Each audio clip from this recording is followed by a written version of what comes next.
जब एक कवि साथ में उसका असली जिंदगी में कोई दूसरा किरदार भी होता है, मैं क्योंकि अटल बिहारी वाजपेयी की कविताएं अभी हाल में दोबारा वो पन्ने पलट रही थी और देखती हूँ कि जब एक राजनेता अलग अलग समय में अलग अलग स्थितियों से उनका सामना होता है तो गीत नया गाता हूँ और गीत नहीं गाता हूँ में बदल जाती हैं कई पंक्तियाँ।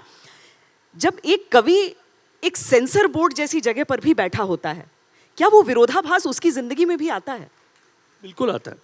देखिए, मैंने इस तरह से कभी कृतियों को नहीं देखा था कि आप फ्रीडम ऑफ एक्सप्रेशन से जुड़े हुए थे, आप सिर्फ स्वयं को अभिव्यक्त कर रहे थे।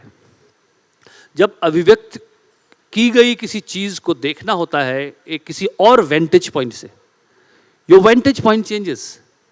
आप सडनली आपको लगता है कि अच्छा, इसका इस व्यक्ति पर क्या प्रभाव पड़ेगा, इसका क्या पॉइंट ऑफ व्यू होगा। सडनली आपको वो पॉइंट ऑफ व्यूज़ जो शायद हम जब क्रिएट करते हैं तो इसलिए मुश्किल हो जाता है सेंसर बोर्ड जैसी जगह या सर्टिफिकेशन जैसी जगह में बैठना, क्योंकि जब कोई क्रिएट करता है तो वो उसमें पूरी तरह इमर्स्ड होता है। और अगर आप उसे ये बताना चाहें कि नहीं, ये आपके कृति पर मेरा ये विचार है, तो बड़ा मुश्किल काम होता है। वो किसी के लिए भी मुश्किल काम होता है जब आप आर्ट विद रिस्पॉन्सिबिलिटी कहते हैं। क्योंकि देखिए, जो कला है वो जितनी उसमें अभिव्यक्ति है, उसके बाद जब वो लोगों तक पहुंचती है तो लोगों पर उसका क्या प्रभाव है या लोगों का क्या पॉइंट ऑफ व्यू है, वो भी उस कला के लिए उतना ही महत्वपूर्ण होता है। वो पॉइंट ऑफ व्यू शायद मैंने उस दृष्टि से पहले कई कृतियों को नहीं देखा था।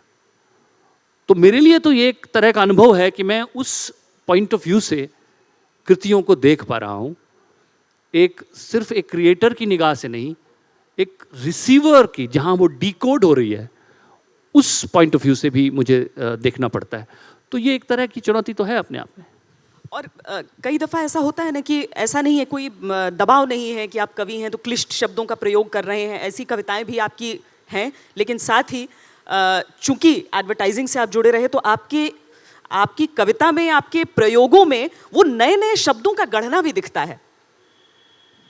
मुझे क्योंकि मैं उत्तराखंड में पैदा हुआ और प्रकृति के ज़्यादा करीब रहा और मेरे जो बिंब हैं, जिन बिंबों का मैं प्रयोग करता हूँ या जिस तरह के मेटाफर्स मैं यूज़ करता हूँ, वो उसी दुनिया से आते हैं, लोक संगीत से आते हैं, हिंदी साहित्य से आते हैं। मैं ऐसे परिवार में था जहाँ पर फिल्मी गाने भी बहुत वक्त तक सुने। मेरे पेरेंट्स दोनों क्लासिकल म्यूजिशियन हैं, मास्टर्स किया उन्होंने, उसके बाद वो घर में एक माहौल भी शास्त्रीय संगीत का था। तो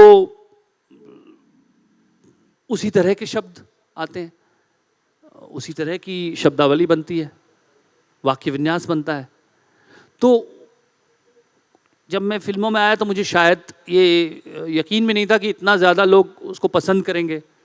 कि मैं तो अपनी तरह से लिख रहा था, मस्ती की पाठशाला जब मैंने लिखा था, पाठशाला कौन समझता है, तो मैंने कहा नहीं, पाठशाला होती थी यार, हमारे यहाँ तो होती थी, सब समझते हैं। अरे कोई नहीं समझता है। लेकिन जब वो आया गीत तो लोगों को अच्छा लगा और फिर तो तरह तरह की पाठशालाएं बन गई, टीवी प्रोग्राम्स की पाठशालाएं होती थी। तो मुझे लगता है कि वो फ्रेशनेस है, इसीलिए अलग अलग जगह से आना चाहिए। मैं समझता हूँ कि फिल्म इंडस्ट्री में या किसी भी कलात्मक क्षेत्र में अलग अलग तरह के लोग आने चाहिए।